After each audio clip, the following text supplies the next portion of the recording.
तो आपके सामने सबसे पहले इधर GoDaddy की स्क्रीन खुली होगी, जिसके अंदर आपकी, मैंने आपको बताया था मेरे पास एक ही डोमेन है GoDaddy के अकाउंट में, जो कि whoopee.com है। ये देखिए आपके सामने whoopee.com डोमेन है और साथ मैंने ब्लू होस्ट का एक अकाउंट खोला हुआ है, जिसके अंदर लेट्स सपोज मैं इसके बिल्कुल स्टार्टिंग में चलता हूँ।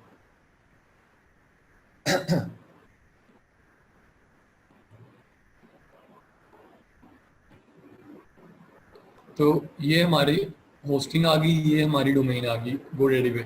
अब हमने करना क्या है जी, कि हमने इसको कनेक्ट करना है ब्लू होस्ट के साथ। तो मैंने आपको पहले बताया था हमने जाना है डोमेन्स में। डोमेन्स में इधर ही आपको शो कर रहा होगा कि ये देखिए, ये डोमेन्स में आपको शो कर रहा है कि कौन कौन सी डोमेन इसके साथ ऐड होने। दो तरह की डोमेन्स होती है, एक होती है एड ऑन डोमेन, एक होती है प्राइमरी डोमेन। प्राइमरी डोमेन वो होती है कि लेट्स सपोज अगर आपने एक होस्टिंग पैकेज बाय किया है जिसके साथ आपको एक ही डोमेन मिलनी है, तो वो प्राइमरी। अगर आपने एक होस्टिंग पैकेज बाय किया जिसके अंदर आप मल्टीपल डोमेन अटैच कर सकते हो, तो जो मल्टीपल डोमेन आप लेट्स सपोज कोई नहीं ऐड करोगे, वो आपकी एड ऑन डोमेन होगी। जो आपको साथ परचेज आपने की है वो आपकी प्राइमरी डोमेन होगी। तो इसके अंदर कोई कंफ्यूजन नहीं है। अब मैंने आपको बताया था कि हमने जाना है assign a new domain to your cPanel account. मैं इस जगह पे आ गया। अब मेरी डोमेन का नाम क्या है, whoopee.com। मैंने इसको कॉपी किया। इधर वो कह रहा है कि वो कह रहा है कि आप बताओ कौन सी डोमेन यूज करनी है। मैंने कहा मैं एक नई डोमेन यूज करना चाहता हूँ। डोमेन में मैंने अपनी डोमेन का नाम लिख दिया, whoopee.com आ गई। अब जब उस दिन हमने किया था तो ये डोमेन पहले ही किसी अकाउंट के साथ अटैच थी, तो मैंने आपको वेरिफिकेशन के स्टेप्स ऐसे ही बताए थे कि यार ऐसे होगा ऐसे होगा। आज हम उसको इम्प्लीमेंट करके देख लेते हैं। अब जब मैंने ऊपर डोमेन लिखी तो उसने मुझे नीचे वेरीफाई ओनरशिप के स्टेप्स दे दिए। वो कहता है या आप जाके नेम सर्वर चेंज कर दो, या आप जाके DNS को पॉइंट कर दो टुवर्ड्स दिस। अब हमने आसान से आसान वे की तरफ जाना, और जो मैंने उस दिन बताया था वो ये था कि भाई हम नेम सर्वर्स चेंज कर देंगे तो हमारा काम चल जाएगा। अब ये आपके सामने उसने दो नेम सर्वर्स दे दिए। To verify the ownership of the domain please point the name servers of this domain to whoopee.com। तो ये दो नेम सर्वर्स है, NS1 bluehost.com, NS2 bluehost.com। तो मैंने किया, मैंने पहले NS1 को कॉपी किया। मैंने आपको उसमें बताया था कि इधर से आपने DNS में चले जाना है।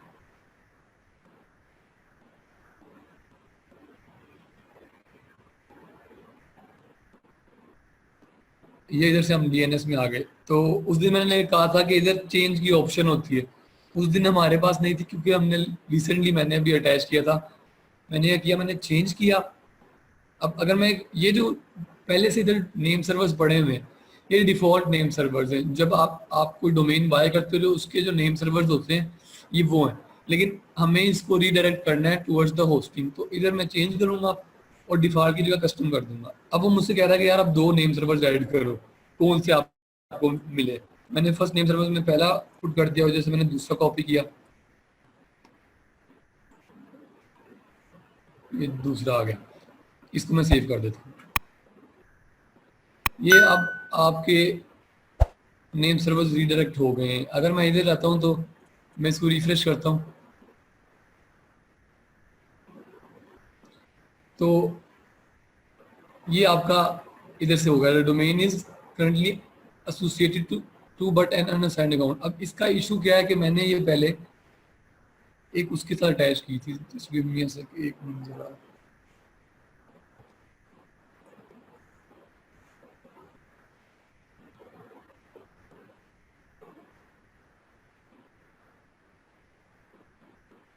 अब ये कह रहा है कि यार आपके name servers ownership verified the name servers of the domain whoopee.com are currently this and this. तो इसका मतलब है हमारी ओनरशिप वेरीफाई होगी। जब आपने नेम सर्वर्स चेंज किए तो आपकी ओनरशिप वेरीफाई होगी। अब नेक्स्ट स्टेप पे वो कहते हैं यार आपने एड ऑन डोमेन करनी है, अनअसाइंड डोमेन करनी है। अनअसाइंड वो डोमेन होती है जिसको आप यूज नहीं कर सकते हो। आप उसको होस्टिंग से कनेक्ट करते हो लेकिन आप उसको यूज नहीं कर सकते, तो उसका फायदा नहीं है। हमने इधर कोई भी न्यू डोमेन ऐड करने के लिए हमने एड ऑन करनी है। प्राइमरी वो है जो पहले साथ अटैच है, एड ऑन वो है जो आप बाद में अटैच करते हो। मैंने एड ऑन कर दी। एड ऑन करने के बाद अब ये पूछ रहा है कि यार डायरेक्टरी में क्या क्रिएट करूं। अब डायरेक्टरी क्या होता है, एक होस्टिंग के अंदर अगर आप FTP में जाओ, मैं FTP का भी आपको बताऊंगा। FTP में आप जाते हो तो FTP क्या है, फाइल ट्रांसफर प्रोटोकॉल। अगर हम उसको आसान अल्फाज में बात करें तो उसे हम कहेंगे कि यार आपके कंप्यूटर में जो फाइल्स हैं और आपकी जो होस्टिंग के अंदर फाइल्स है, डेफिनेटली अगर आपके ऊपर होस्टिंग के ऊपर आपने कोई डोमेन इंस्टॉल की है, आपने कोई डोमेन कनेक्ट की है, आप उसके ऊपर वर्डप्रेस इंस्टॉल करते हो, तो मैंने आपको पहले बताया था कि जो होस्टिंग है वो काइंड ऑफ आपके पास स्पेस है। अब उसके ऊपर आपने वर्डप्रेस इंस्टॉल किया तो उसके ऊपर स्पेस फिल होगी, आपने कुछ और इंस्टॉल किया तो उसके ऊपर स्पेस फिल होगी। अब वो जो आप इंस्टॉलेशन करोगे वो इन काइंड ऑफ फाइल्स होगा, वो कोई हवाई चीज तो होगी नहीं, डेफिनेटली काइंड ऑफ फाइल्स होगा। अब एफटीपी क्या चीज़ है, file transfer protocol. Let's suppose अगर आपने अपने कंप्यूटर से एफटीपी यानी कि जो होस्टिंग की फाइल्स हैं उसके अंदर कोई चीज़ ऐड करनी है, तो एफटीपी आपको ये चीज़ अलाउ करता है कि आप अपने कंप्यूटर से कोई चीज़ उठा के आप उसके अंदर डाल सको। लाइक आप कोई चीज़ कॉपी करो और जाके सीधा होस्टिंग की फाइल्स में ऐड कर सको। तो एफटीपी का भी हमें सिंपल सा स्केच माइंड में होना चाहिए कि एफटीपी है क्या चीज़ है।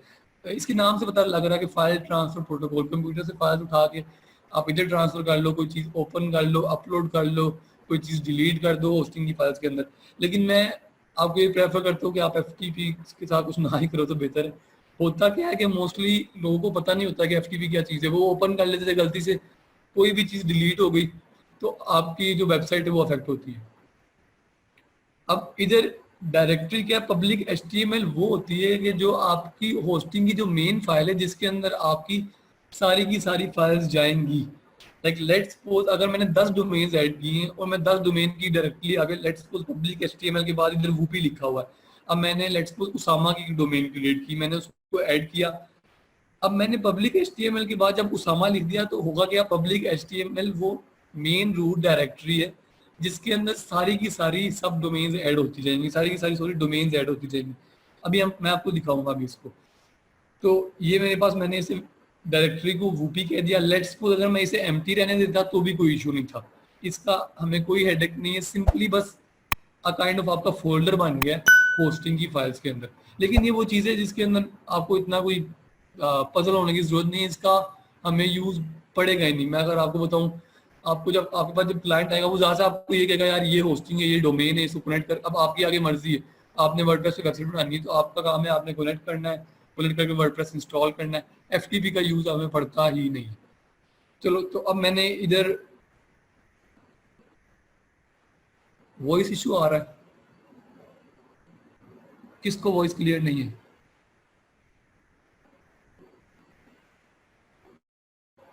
अगर सर वो क्लियर है तो इधर लिख देना सर वो क्लियर है।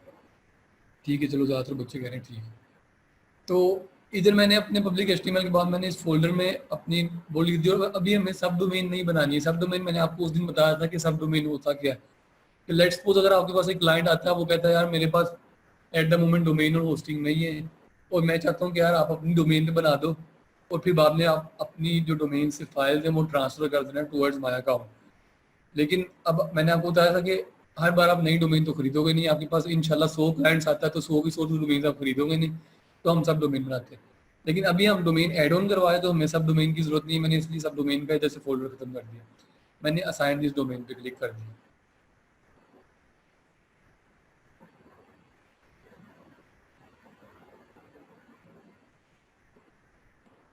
नेट का इशू है यार, 2 मिनट।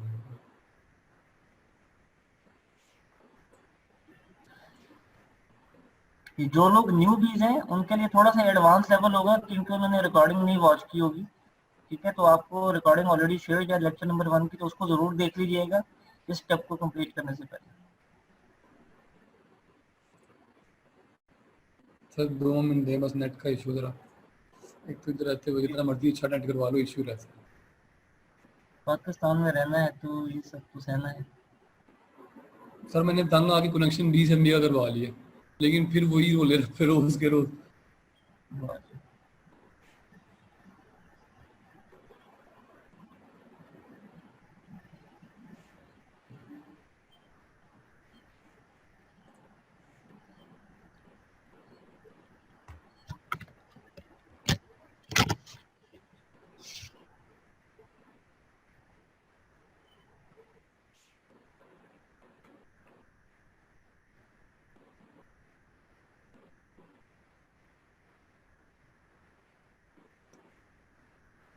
ये आप देखिए whoopee.com ऐड ऑन होगी हमारे पास। अगर मैं आपके पास, मैंने डोमेन्स का फोल्डर खोला है, ये सारी वो डोमेन्स है जो जिसके अंदर एक ही सिर्फ प्राइमरी या daily newscaster telecast dot com था, ये प्राइमरी, बाकी सारी एड ऑन डोमेन्स है। इसके अंदर अगर मैं लास्ट पे देखूँ तो आपको नजर आ रहा होगा whoopee.com जो कि एड ऑन डोमेन है। तो अब हमारे पास डोमेन जो है वो एड ऑन हो गई है। अब आगे बात करते हैं कि एफ टी पी को चलो हम बाद में डिस्कस करेंगे यार, वो बड़ा कम्प्लेक्स हो जाएगा। मैं चाहता हूँ कि बेसिक से लेके चला जाए और चीज़ें वो कीजिए जो आसान है। जिस चीज़ का यूज़ इतना नहीं है मेरे ख्याल से, उसको डिस्कस करके जब आगे जाके यूज़ पड़ेगा तो मैं आपको उस टाइम करवा दूंगा। लाइक लेट्स सपोज अगर हम आगे जाके भी सीखेंगे कि यार क्लाइंट आपको डोमेन नहीं दे रहा, हमने सब डोमेन पे काम करना है, तो जब आपने सब डोमेन पे काम करना है तो आपने उसकी फाइल्स उठा के दूसरी उसकी डोमेन पे भी ट्रांसफर करनी होगी, तब आपको एफटीपी की जरूरत होगी। तो जब मैं प्लगइन्स में उस साइड पे पहुंचूंगा कि आपने जब एक डोमेन से फाइल दूसरी डोमेन पे ट्रांसफर करनी है, तो फिर मैं आपको एफटीपी का बताऊंगा। अभी हम चलते हैं वर्डप्रेस के ऊपर कि लाइक अब हमारी डोमेन और होस्टिंग कनेक्ट है। ये सबसे बेसिक स्टेप है। जिसको ये अनक्लियर है अभी बता दे, ताकि मैं दोबारा रिपीट कर दूं, क्योंकि एक मिनट जरा, एक भाई कह रहे हैं कि वॉइस में क्वेश्चन पूछ सकता हूँ, सर आप जी बता जी दें। फिलहाल आप बल्कि चलिए मैं आपका साथ ही माइक ओपन कर देता हूँ, क्योंकि फिर वो सवाल रह जाते हैं आपके। Zaman Ashraf, where are you? Yes ये मंसूर माजिद पूछने कह रहे हैं कि नोट क्लियर, आपने पहला लेक्चर लिया था कि अभी आप फर्स्ट लेक्चर में हो? जी जमान, आपका माइक ओपन है।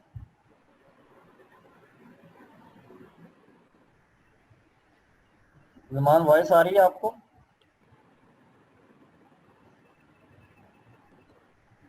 सर वो कह रहे हैं कि दोबारा ओपन कर दें जरा। जी कर दी मैंने।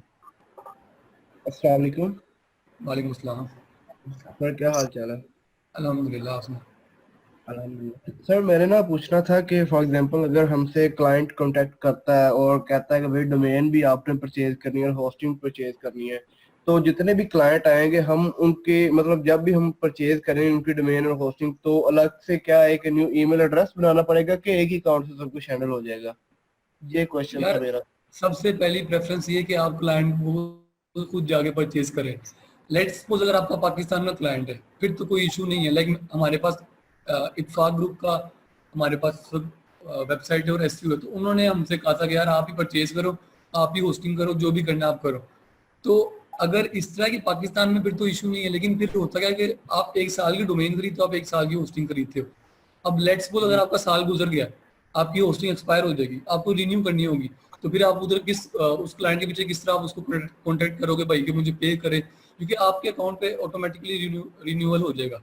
तो सबसे बेस्ट है कि यार आप उसे गाइड कर दो कि भाई ये गोडेडी, ये ब्लू होस्ट है, ये आप जाके खुद परचेज करो। अगर आप खुद परचेज करोगे तो फिर आपको बड़े इश्यूज फेस करना पड़ेंगे।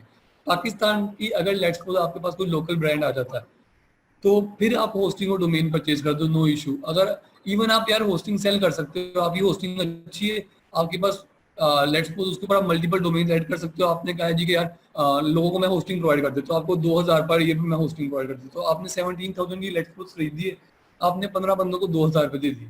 अब उनकी सिंपल सिंपल वेबसाइट से उनकी होस्टिंग भी सेट चलेगी, आपका जो था वो भी रिटर्न हो जाएगा। तो ये भी काइंड ऑफ बिजनेस चलता है। तो आपने 100% ट्राई ये करनी है कि इंटरनेशनल क्लाइंट का कभी भी खुद परचेज ना करो। खुद परचेज करोगे तो बड़े इश्यूज आएंगे।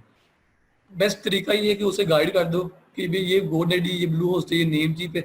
इधर जाके आप एक काम करना ना, आप गोडेडी पे जाके पैकेज स्टडी करना। मैं मोस्टली जो रिकमेंड करता हूँ अपने क्लाइंट्स को, इकोनॉमी पैकेज करता हूँ गोडेडी का, क्योंकि उसके अंदर आपको आप एक डोमेन होस्ट कर सकते हो और आपको साथ होस्टिंग मिलती है और आपके साथ डोमेन भी फ्री मिलती है।